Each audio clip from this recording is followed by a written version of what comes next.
ห้ามผลิตสินค้าก่อน ถ้าเจ้าบ่ฮู้ว่าสินค้าของเจ้าไปช่วยอย่างลูกค้าได้เพราะครูมุกดาใช้สูตรนี้มาครูมุกดาจึงฮู้สูตรนี้แล้วเอามาแชร์ให้ คือ 1. ถ้าเจ้าบ่ฮู้กลุ่มลูกค้า เจ้าห้ามไปผลิตสินค้า ถ้าเจ้าฮู้กลุ่มลูกค้าแล้วว่าลูกค้าเจ้าเป็นไผ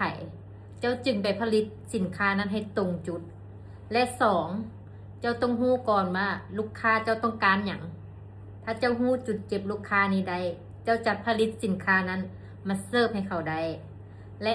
3. สินค้าของเจ้ามันจะช่วยอย่างลูกค้าได้เจ้าต้องฮู้3 สิ่งนี้ก่อนจึงผลิตและครูมุกดาก็ใช้3 สิ่งนี้เอามาช่วยลูกค้าจนลูกค้าประทับใจและกลับมาซื้อซ้ำและถ้าใครสนใจโมเดลนี้ก็สามารถทักเข้ามาหาครูมุกดาได้ครูมุกดามีโมเดลมีโครงสร้างเครื่องจักรผลิตเงินบอกว่าเจ้าจะเฮ็ดสินค้าอย่างก็ขายได้ผ่านโมเดลนี้เพราะฉะนั้นมาติดตั้งเครื่องจักรผลิตเงินนี้แอดไลน์มาเด้อ